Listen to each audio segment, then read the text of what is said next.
On today's episode of Gathering the Kings. You know, one thing I tell the people I talk to, there's 3 steps to success. And one of them I tell them, I said, do the hard things and do them often. And I translate it for them. Do the stuff that sucks and do it a lot.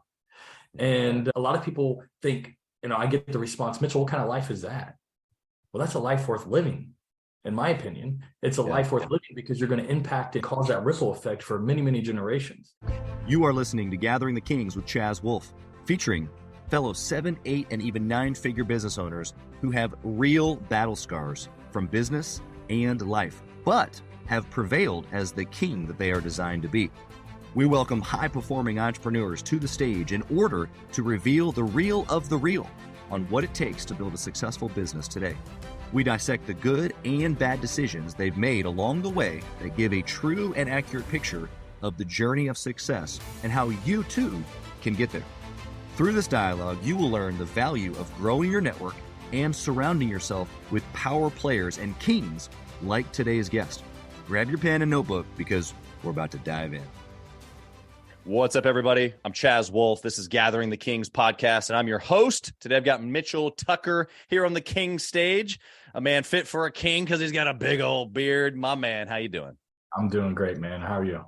I'm good. I'm excited to have you here. I kind of had to hurry up and hit the recording button because this whole conversation we've been having has been so energetic, stemming initially from our beards, but I just think we've got a lot in common, and I think that this is going to be a great conversation. Tell us what kind of business that you got, brother. So I own a private security firm, N-TACT Security. We provide armed and unarmed security guard services for the whole state, bodyguard services, anything to do with physical security. And I am an author and I speak. So I really thoroughly enjoy speaking. I have a message to share, and I love getting that message out of resilience. Wow. Love it. Love it. Love it. Okay. So resilience is a big topic. Maybe we'll try to weave that into today's show. Resilience or even persistence. I think they maybe go a little bit hand in hand. I'd be curious to know your opinion on that here in a little bit. But from the starters off the top here, I want to know why. Like, I know a little bit about your story. We'll get into some of the details here in a second about how you jumped off the cliff and took a leap, but why are you doing this, man? Like, you've already had a certain level of success. For all intents and purposes, a lot of people look at you as successful, but here you are pushing hard. Why? Right. Well, we talked about it a little bit before we started the show here, and it's your why. That's a big aspect. And I hate that it's so cliche because anyone in the personal development niche talks about what's your why, but it's so powerful. I mean, talk about it. When your alarm clock goes off, there's a lot of times I don't want to get out of bed, and every that's day. Pops in my head, right? Yeah, every day. And if you don't have a solid why, I can understand why it would be so confusing as to why someone would continue to push. But once you have your why, it's not confusing. It's like, of course you do it, Yeah. It's the big brother that gives you a swift kick in the hiney. When you don't want to do something, you do it anyway because you remember, like, oh no, actually I've established a greater purpose. So what is that for you? Why do you wake up every day? Family. That's it for me. I mean, family is a big deal for me. I want to leave a legacy, right? I don't want to be forgotten in 3 generations. And I don't mean that doesn't come from an egotistical. I want to make such a ripple, such an impact that I change lives even after I'm gone. And you can't do that working a 9-to-5 and making average money. You just can't. Yeah, there's a lot of things that go along with the building blocks, as you're referencing, resources of different kinds, money being a big one. But yeah, there's building blocks to legacy for sure. And it doesn't happen overnight either. So we're going to have some like-mindedness conversation here today on that topic as well, because I find myself being extremely legacy driven. Do you think that comes from you not having much growing up, and so therefore you want to then provide, or does that come from a different place for you? It probably comes from a different place. I was blessed growing up. I didn't struggle. I don't have a story where my parents were married. I lost my father a few years ago. He passed away, but my parents stayed together my entire childhood. They always provided. We were, middle class. We weren't really hurting, but my family was always entrepreneurs my whole life. My father was an entrepreneur. I grew up completely uninterested. The light bulb hadn't came on, no desire whatsoever. It wasn't later on in life, and we'll get into that, my story, what flipped that switch and made me attracted to entrepreneurship. Yeah. Okay. And so it's something a little bit that you had crumbs of, and you just want to be able to provide that same experience or maybe even greater, because I guess what the point that I'm getting at here is that I've had a lot of people here on the show where we're probably getting 250, 260, 270 shows here. And I asked this question 270 times. And I'm putting people in buckets, right? Like you've got your legacy guys like you and me. You've got your industry disruptors. You've got your inventors. There's a couple of other buckets that people kind of fall in. But legacy guys, there's this relationship play, because it's obviously associated to your kids and then your grandkids and potentially even their kids. And that's like really far down the road, right? Like, so it's like this ultimate delayed gratification thing. Mm-hmm. Why do you work that way? Why does your brain operate that way, where you're willing to do ridiculous things today that nobody else is willing to do, so that 4 generations down the line, their life is different? Because that's what you told me. Yeah. I guess impact is so important to me. That's just, I don't know. I guess you're just wired in a certain way. Like you said, people go in different buckets. Yeah. I just happen to be wired that way. It is so important to me that I'll do it, even though it sucks. One thing I tell the people I talk to, there's 3 steps to success. And one of them, I tell them, I said, do the hard things and do them often. And I translate it for them. Do the stuff that sucks and do it a lot. And a lot of people think, I get the response, Mitchell, what kind of life is that?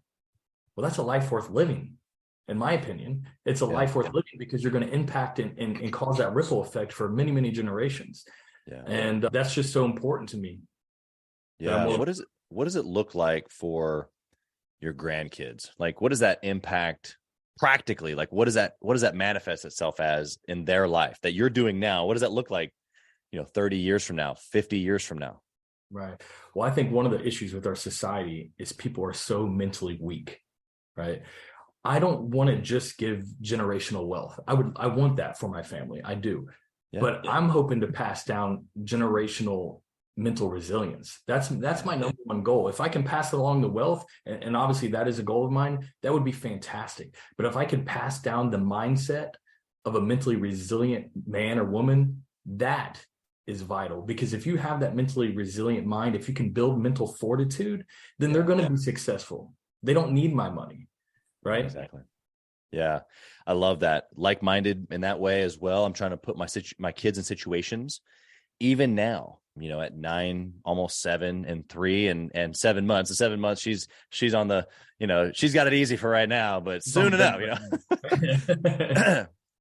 But you're right, though. It's like, I have to curate opportunity. So I'm gonna continue down this vein, because this, I can tell it's deep in you, and it's deep in me too. I mean, we might just turn this whole show into this topic. I don't know. We'll see. But what I have found is that in the moment of, okay, like you lived a certain way, you lived a certain life. Your upbringing was even different than mine. But single mom, we didn't necessarily have everything that we wanted when we wanted it. But I'm at a certain place, and so are you. Okay, fine. So we then get to pave a road, right, for our kids. How do you balance, or I hate that word, but how do you like maneuver, probably is maybe a better word, this for your kids, what I'm about to drop? How do you give them the opportunity to experience hardship, right, or to curate mental toughness, but allow them to stand on your shoulders, because you've already figured out some stuff that they don't need to figure out and waste their time with, but you don't want to just give it to them either, because then it creates weak mindset. How do you do that? No, that's a very solid point. And that's something I think about a lot. And, right now, what I'm currently going through, we're building a house, right? Me and my wife, we sold our old house. We bought our dream property on this lake. We're building this beautiful home. But in the meanwhile, we're living in a camper. Me, my wife, my 2 kids, and a dog in a camper. Right? Oh, yeah. Now, we were supposed to break ground 14 months ago, but because of COVID and all this kinds of nonsense, we broke ground today. Today, actually, they're at my property right now breaking ground. Wow. But my kids have been in a camper for 14 months. Right? And going to be for another 12. Yeah, right. So now it's a big camper. It's got lots of slides. It's not a tiny camper, but it sucks, right? It's a camper. And yeah. That's just a perfect example. I'm continuously reminding my kids, because like, oh, I hate living in the camper. I hate the camper. This is sacrifice, son. Like you're about to live in a house that is just absolutely ridiculous, Fit right? for a king. And growing up, my family was entrepreneurs. I didn't really want for much, but I had that. It's probably one reason why I wasn't interested in entrepreneurship, because it was always feast or famine. One day, me and my family were eating, sirloin steaks or whatever, and then we would have several weeks of beans and weenies. And I remember as a kid, it kind of sucking. And as I got older, I just wanted stability. Yeah. Because my dad, one of the issues is my dad was very sick. He was ill my entire life, and he was given many, many life expectancies. They never expected him to live past 7 years, and he was diagnosed when I was born. So he made it just a few years ago. So because of his health, income at my family was always like this. Sometimes we were great, sometimes we were hurting pretty bad. So I didn't want that. And in my mind, I thought that was entrepreneurship, right? Yeah. So well, it is for millions, right? It doesn't have to be, is your point, right? Right. Yeah. It doesn't have to be. And it was for me when I first started, for sure. It's rough. It is super rough. But once you hit that, once you get some stability in your life, there's nothing like it. Yeah. Yeah. So your point of putting your children in a situation right now in a camper, delaying, talking about it, getting to go to the property, watching maybe the excavator today or even this week, those glimpses of hope as then they go back to the camper, Yeah. I kind of got off topic, but yeah. So I like my children, I make them, like my oldest, he's 14, right? If he wants something, I'll buy it. He'll never want for like food, for clothing. But if you want something and you need money, okay, well, check out this book Ed Milet just wrote. Read that book. I'll give you $40. Right. And I want you to give me a book report on it. Yep. Right. So I'm not giving my kids stuff. I'm giving them the essentials, obviously, and obviously Christmas, birthday, whatever. But if they want something outside of what they need, they're going to work for it. They're going to read. They're going to get educated. They're going to give me a book report. They're going to do something, right? Because I'm not going to I'm just not going to hand over my kids stuff. Yep, exactly. Well, careful if he hasn't found Chat GPT yet. Oh, I know, right? Yeah. It's funny. This is totally, we're off topic here, but it's still good. I mean, we're right here. We're talking about business ownership and family. And this is just where a lot of us live, whether we realize it or not. Like, this is our life. Yeah. And we're balancing the same interactions relationally in our business that we do in our family, if we're being honest. And so anyway, on this quick topic, I'll be curious to hear your thoughts here, because this Chat GPT, obviously we're even using it in our process and it's great, but you have to embrace those things. And so my oldest is 9. She has yet to write a book report. I mean, she's read some books and put some thoughts down, and I do the same thing. And she's reading some kid success books, and she jots down her thoughts about what she learned and all that on that stuff. But my next topic with her was to actually show her how to use ChatGPT. I don't know. It's kind of feels like it's cheating, but it's like, well, wait a second. But in 20 years, you're going to need to I just feel like I owe it to you to skip forward. I don't know. What do you feel about this? Well, the first thought that comes to head is, why the heck wasn't it around when we were in school? Seriously, bro. I mean, Cliff Notes, Susie in class, that's all we had, That's it. Yeah, man, I would have been such an incredible student if ChatGPT was around. But I think it is important to get them used to AI, because it's the way of the future. My 14-year-old, though, if he found it, he would never do work ever again. So I have to kind of regulate that. He's a little entrepreneur, man. You can't stop that, Yeah. All right. But I think it's incredible. I think it's definitely something to introduce him to, because I'm trying to dive in as much as I can with that, because it's so vital with the direction it's going. I saw a little diagram online somewhere, and it showed a dot, and it said this represents the current version of ChatGPT that we have now. Yeah. Right? And I saw this huge dot next to it. And I mean, it's like 100 times bigger. And it says, this is the next version that's coming out. So our minds, you think this is impressive. I think our minds are about to be completely blown away with what they got coming. Yeah. It makes me think of some content that I've gotten over the years from Gary Vee, when he talks about his kids and, screens or technology, social media, whatever it is. And it's like, you have, I think these, especially in the entrepreneurial world, I can't speak for parents who aren't business owners. I don't know what that's like. So as a business owner, as someone who's trying to curate environments, like what we're talking about, that teach my children certain things that are going to then lead them to be successful in whatever they choose to do. there has to be some sort of like I want to adopt them into certain things so that I can teach them how to use these tools rather than keeping them from it in almost like a scarcity mindset. And then eventually they do come across GTP or whatever. And then they're going to just get smacked upside the head and be 10 years behind because I was scared. What are your thoughts on that? No, I agree. That's what I said. I think getting them involved with it on a limited basis, make sure they're not using it to cheat or whatever, but getting them involved with it, I think it's going to be very, very important because right now, I mean, it just came out pretty much. AI has been around for a while. This feature just came out and I feel like I'm behind. I'm trying to play catch up, trying to learn all the prompts and stuff. Right. And in the future, it's going to be like using Facebook for them, for the younger generations. It's just going to be like using Google. It's not a big deal. And I think if you can stay ahead of the curve, there's people are going to make millions and millions of dollars with just this feature. Yeah. Yeah, exactly. All right. Well, let's get into your story a little bit because you've got, I mean, we all have a story, but you've got one I think that's going to keep people on the edge of their seat for a couple minutes here. So give us an idea of what you used to do, how you kind of got into your current business. Yeah. So like I said, I was looking for stability. I was always attracted to the military and law enforcement, but my dad being ill, I decided to go law enforcement because I wanted to be close to family. Family's always been a big deal. Yeah. So I go into law enforcement and had an incredible time. I was the youngest cop in the agency. I was a cop at 19 years old. Couldn't even buy my own bullets, right? So I was a cop at 19. Fast forward a couple of years later, I became the youngest detective. I was a robbery detective. Then I worked narcotics, did a lot of really cool stuff. Yeah. And I come out of narcotics. I'm back on patrol. And I responded to a call that changed my life. Okay.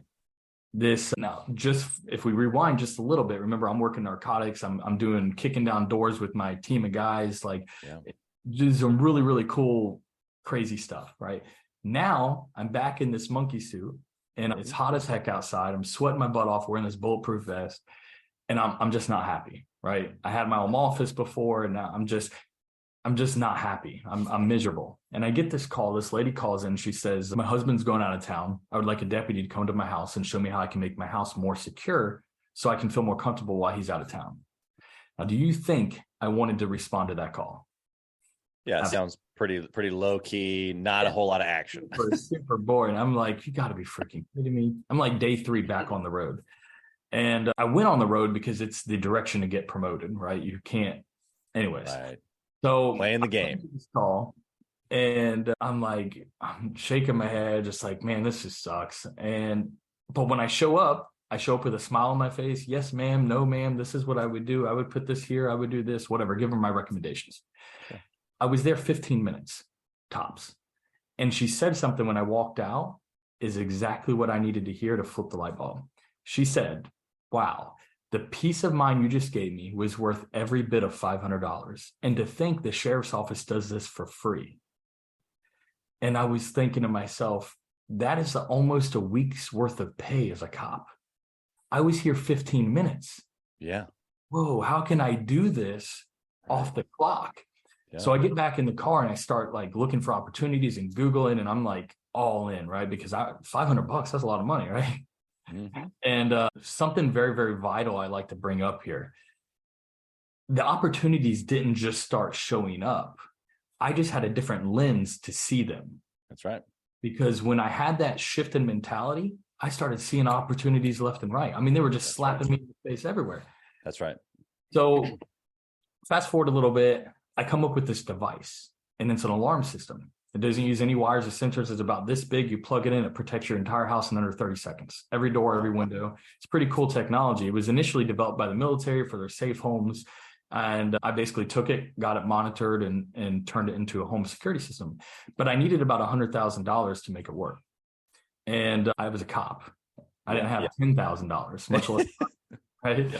So I found an investor I wanted to work with, very, very successful guy, casino owner, and just tons of online marketing type stuff. Really look up to the guy. And I pitched him, and he told me no. And I pitched him, and he told me no. And I called him. I pitched him probably 30 times. Yeah.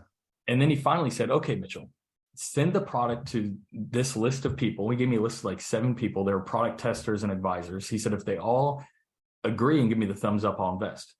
So I didn't have a patent or anything. I took out all the screws and I super glued them in because I didn't know this guy, right? And I was like, oh, he's going to steal my idea. Like he needs my idea. Yeah. So I super glue the screws in and I send them off to these people. About a week and a half goes by and they all give the thumbs up. And I'm like, it's in the bag. It's going down. Yeah, I got this money coming. And I call him and he tells me no. Oh. What you told me. Yeah. He's like, you know what I told you, Mitchell, and I apologize. He said, I like the product and I like you a lot, Mitchell. You got a lot of drive, but he said, I can't break my number one rule. I said, well, tell me what it is so I can change it for the next guy. Right. Seriously, yeah. And he says, I learned a long time ago, never to invest in someone who has no skin in the game. I give you this money and you flop. You're still a cop. You literally lost nothing. And I lost my money. And he said, yeah, 100 grand is not a lot of money, but still, that's the right way to do business.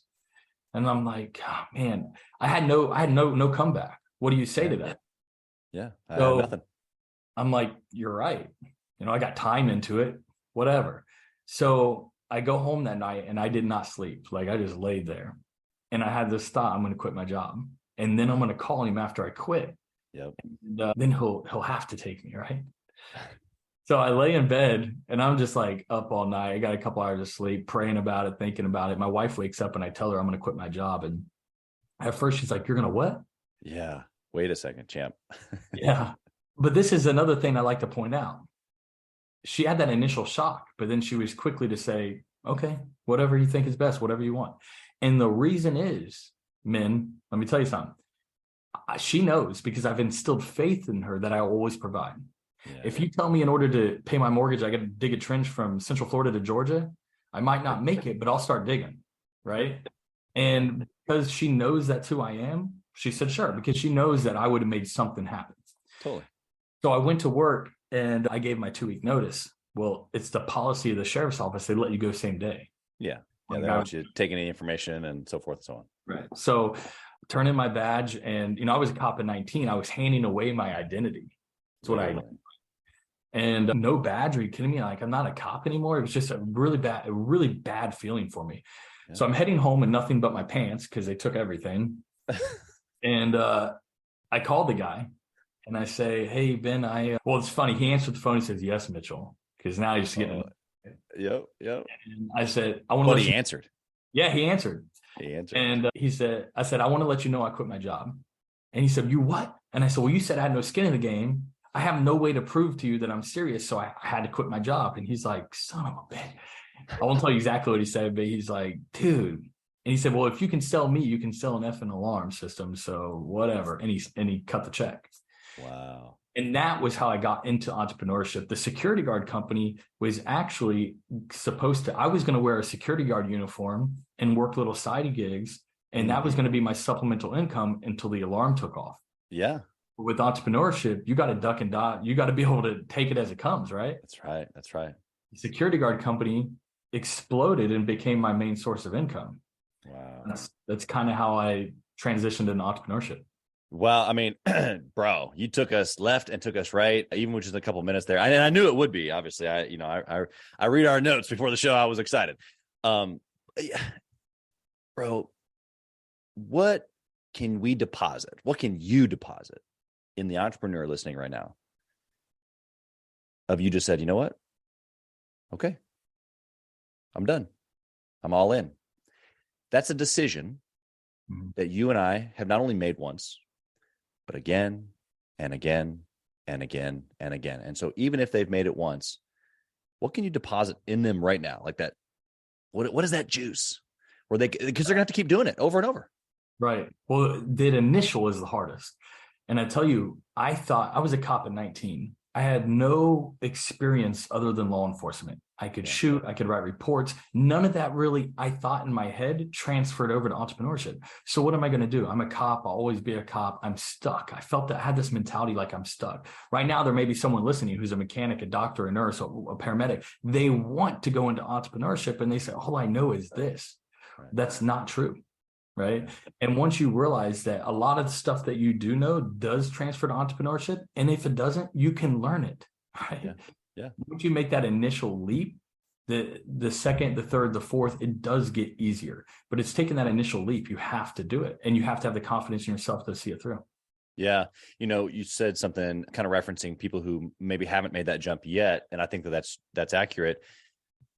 For a lot of listeners, they've made that jump, but here's where they're at, which is just exactly what you just said. They're a tradesman.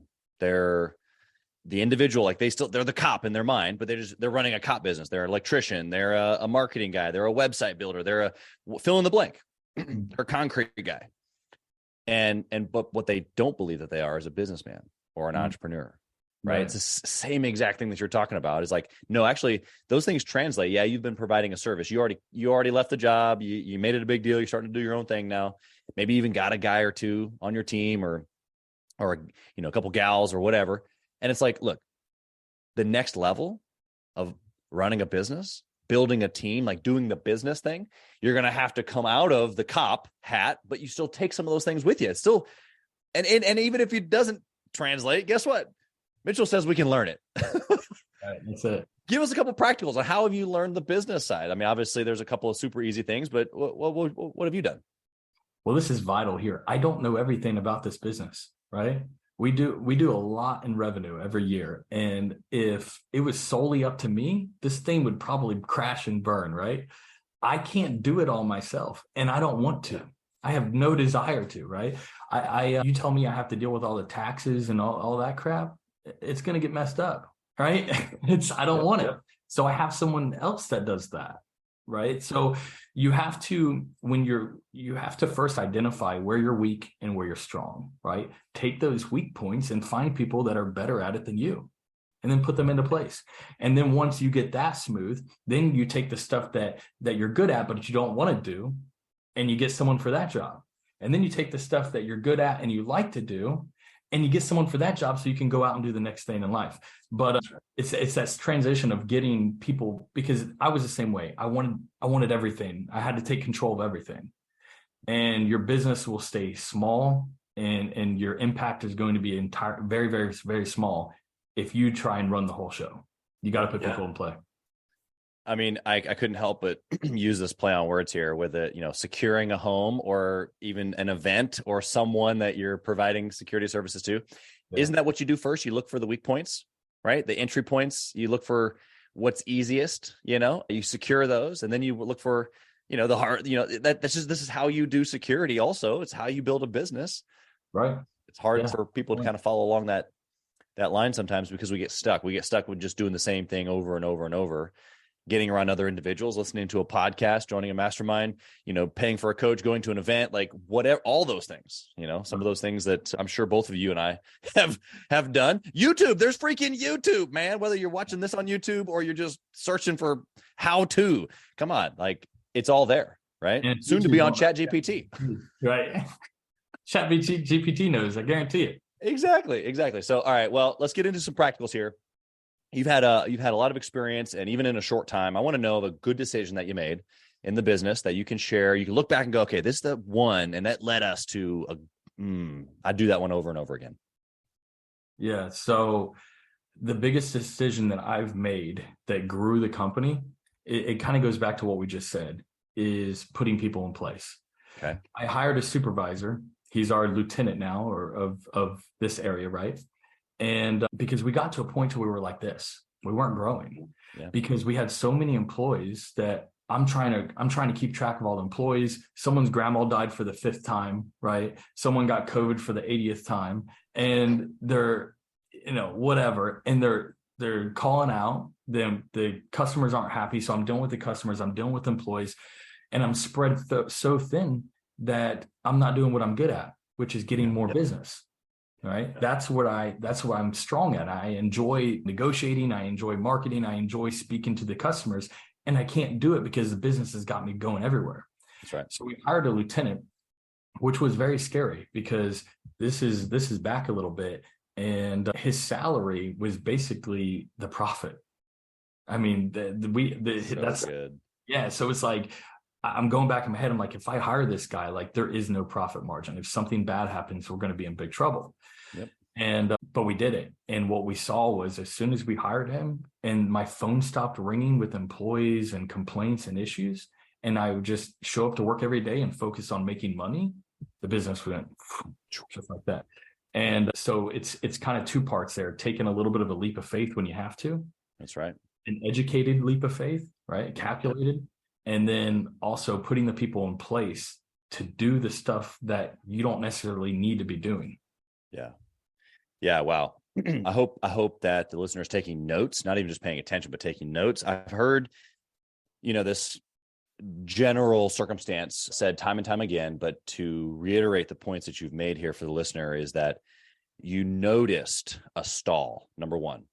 Mm-hmm. And oftentimes, if you can just be aware enough to notice the stall, it usually is you.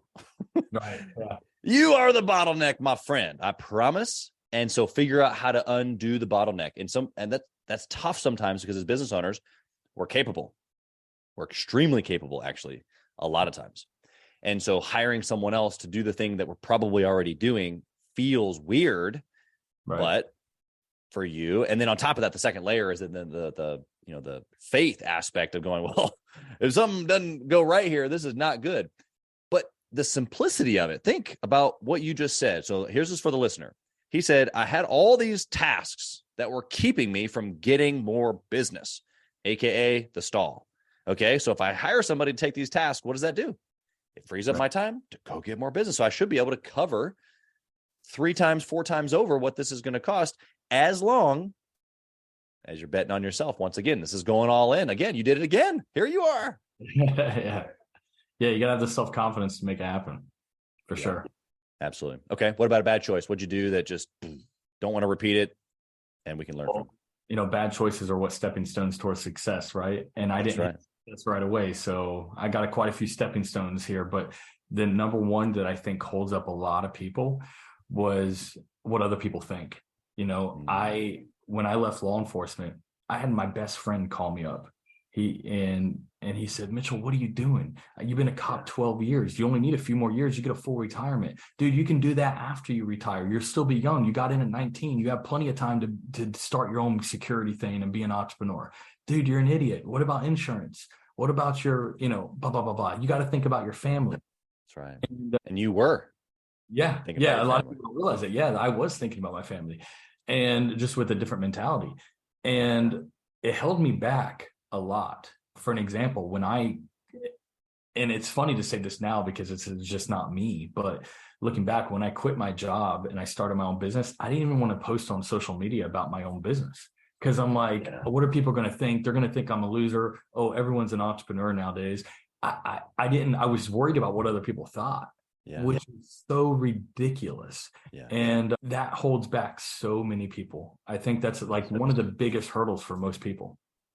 Yeah, I'm going to ask you how you overcame that, because the reality of it is that your business, even at that point before it had started, your business actually started with the free trip over to, Susie Jones's house that you helped secure her house from the sheriff's department. And even that was free. And so there was major value, and that's the answer. But for you, how have you been able to remind yourself that what I'm doing is actually extremely valuable? So then therefore it kind of builds up my confidence, and I post online, or I, go after a big contract that maybe makes me a little nervous. How do you remind yourself of those things? Well, and maybe this isn't the answer you're looking for. It wasn't nothing motivational, transformational, or exciting. Yeah. It was, I'm going to be in a lot of trouble if I don't make money now. Right. When I quit my job as a career, that money that the investor gave me, I didn't take one penny. It all went to the business. I didn't make one single red cent. So I was living on my savings, and my savings was not impressive. So I knew I had about a month and a half, 2 months of bills covered, and then I'm in trouble.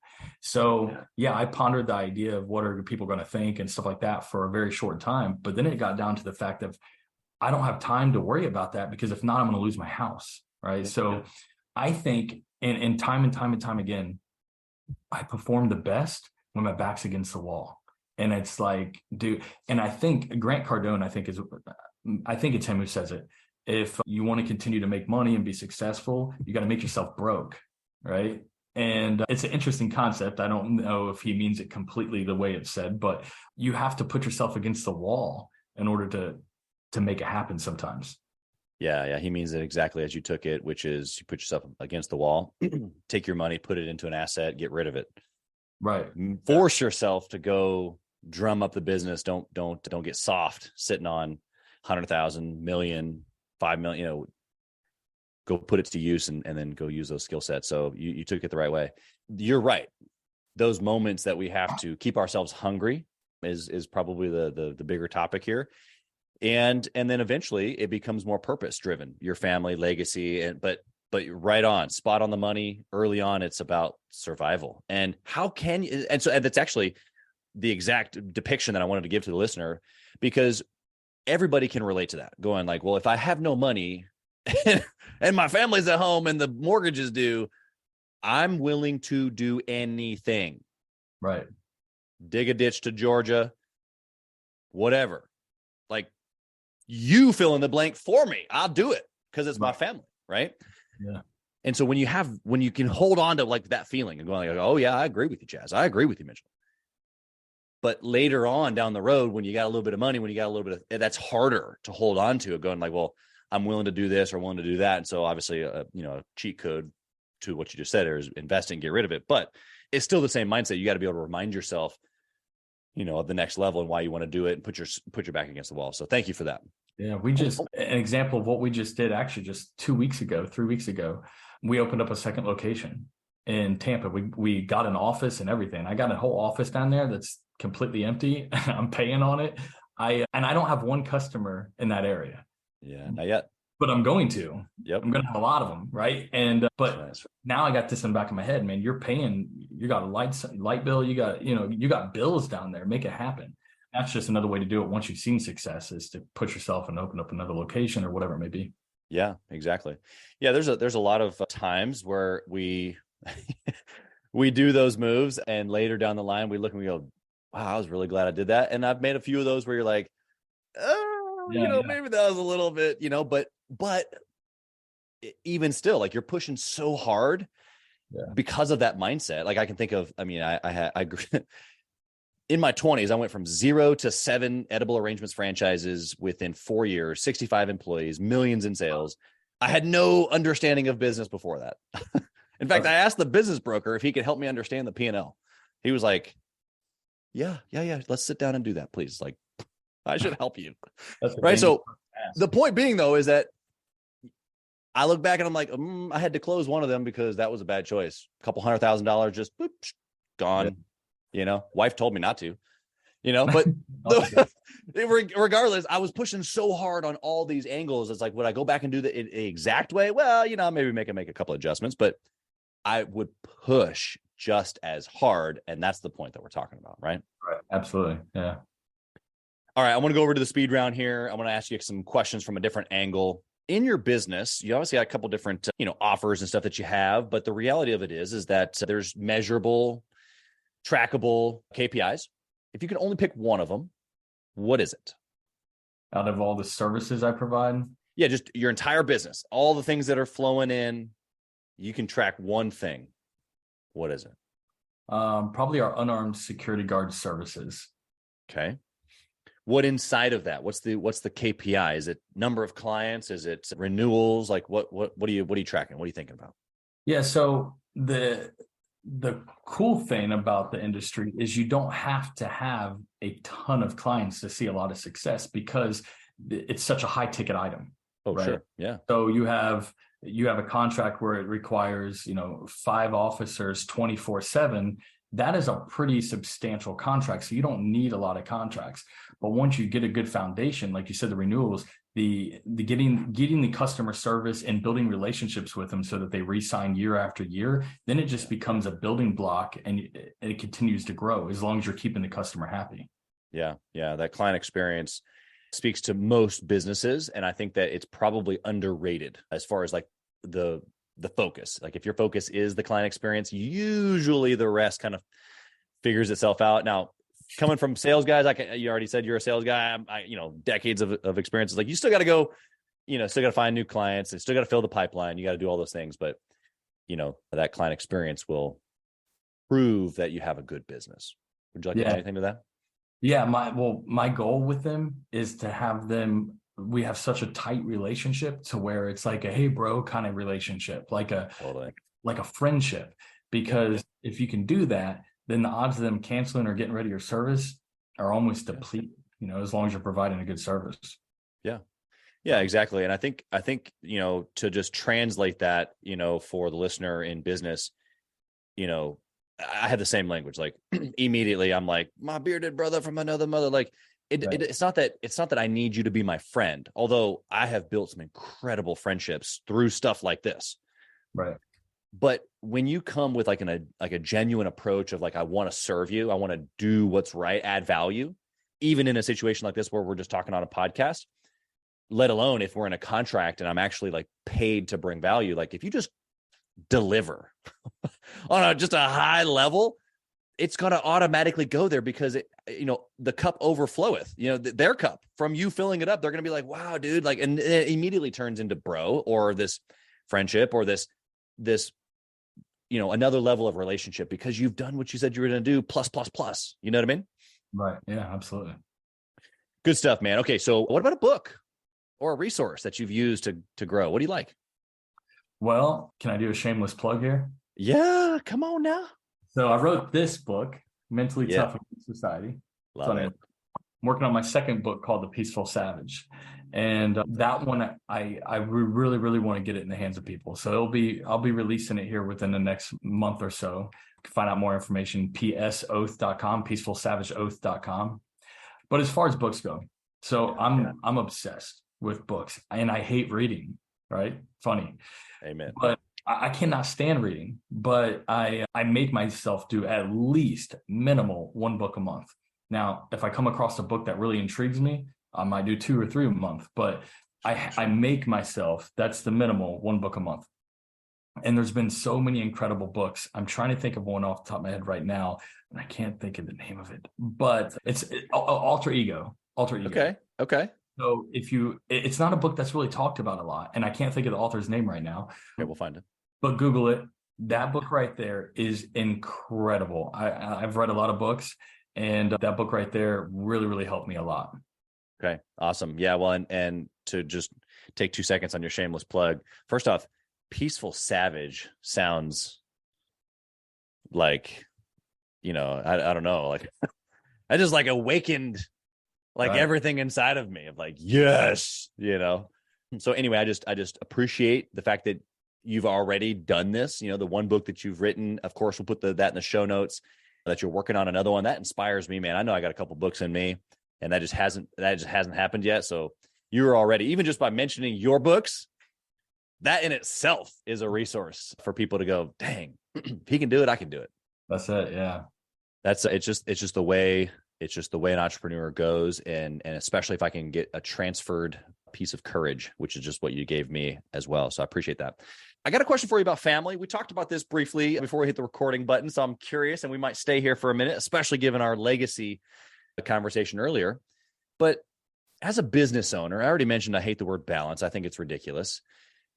There's this obsession that we have about business, about our thing, right? Or about the widget, about the building, whatever it is. And what I have found is that if I can obsess about the building blocks of my family, my children, my marriage, legacy, then it all kind of comes together. And I'm now just a builder, right? Like I get to get as excited with my children as I do with building my business. But for you practically, like how have you been able to operate that with your wife, with your kids, and your business kind of all together? Because everybody's listening right now is dealing with the same dynamic that you and I are. Right. In the beginning, it was ruthless. I'll be completely honest with you, because I had no employees. I landed a couple contracts. I had no one to work them. So I was working them, and I was never home, home. And it caused issues. Like my wife wasn't happy about it. I'm working during the day in the office, or even at home before I had an office. I'm working on the phone and talking. I don't have time. I can't do that right now. I'm on this Zoom or sending this email, and it was boom, boom, boom, boom, boom. And then I would change and go work as a security guard at night, come home, sleep for 2 hours, and do it all over again. And it wasn't easy. And I had to eventually I got out of that. And now once you put in the work, I think in that initial stage, everyone talks about time freedom. And that's the goal. And I'm blessed. I have time freedom now that my business almost runs in complete automation. I barely touch it nowadays, but it wasn't always like that. Yeah. It's like someone who they have no money in the bank and they're talking about passive income. Right. Man, you need to get active income first, and then we'll talk about passive income. You know what I'm saying? That's right. Like, I know you want the time freedom, but you got to put in the work. So in the beginning, if I know a lot of people listening to the show are not necessarily just starting out, but if they are just starting out, time freedom isn't top of your priority list right now. Putting in the work does. Now, if you've been in business and you got some good flow of income, then it's time to take the next leap. If you got some money coming in, get your time freedom, make it happen, hire the right people. Yeah. It's good, because if you don't, and you stay in that warrior stage too long, then it causes problems. And I can speak to that. Oh yeah. Huge. I mean, my my wife has reminded me on multiple occasions of like, excuse me. Yeah. You're in mine both. Yeah. And so, and I don't know, I almost said, I don't know if that'll ever change. I don't want to limit us by saying that we'll never get it. I just think that we need to change our perspective. And that's really the reason for the question. And, later this year, we're going to pull off this new thing that we're calling a family mastermind. We're going to cruise to Bermuda for a week and do this marriage and family and business kind of like all together. And awesome. Because it's real. It's real. Like, those are real conversations that I have with my wife. If we're going like, hey, dude, like, can you not, please, and she supports me. She encourages me, just like yours. Like, I trust you, like, let's go for it. But I can't burn that at the same time too. Like, I got to honor that. And so, a lot of times it's the stuff that we know that we need to do that's the most hard anyway. And it's tough to, that's why these people talk about balance. It's just like, we just need to be obsessed. We need to go after it, And so putting it on your calendar, all those things, even just like what you just said of buying your time, growing your team, all those things, super practical. Okay. One last question for you. All right. If you could whisper in the younger Mitchell's ear, what would you say? Start now. Do it now. When I speak a lot now. I absolutely love speaking. I love sharing my message. When I was in high school in 9th grade, I told everyone, I want to be a motivational speaker. That's what I want, right? I want to encourage people. I want to inspire people. And I did not start speaking until last year. Why? Because I didn't think I had a story. Yeah, exactly. Start now. Yeah, that's the thing, man. I wish I would have started my security company 20 years ago. I wish I would have started speaking 20 years ago, whatever it may be. But 10 years ago, I'm not quite old enough for that. But, I wish I would have started it sooner. And there's so many things that hold you back. We talked about that, what people think, my limiting mindset, whatever it is. But that's what it would be. Yeah, that's awesome, man. You have done absolutely the thing that I wanted to do here today, which was transfer courage to the listener. You've done that in such excellence. I've enjoyed our conversation. How can the listener find you? Whether maybe potentially they need security services, how can they find you there? But then also maybe they're a business owner. They want to pick your brain. Maybe they need to hire you for a speaking service. How can they find you?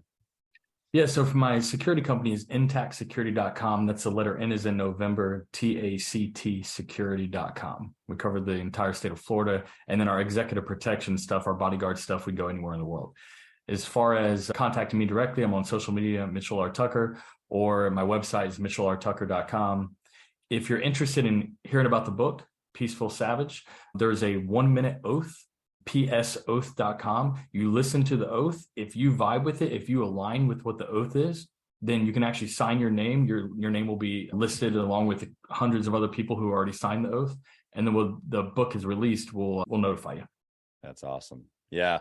Well, the listener would be silly not to take you up on at least one of those, to be able to connect with a guy like you would take their network to another level. So, because that's how I feel, man. I feel like I just gained a long lost brother, and I appreciate just you coming with such just passion, really just conviction, actually probably is a better word. So you just bring a level of got to get it done. So I just appreciate that. Blessings on you, your family, your business, your speaking, your book, everything. Thank you for being here.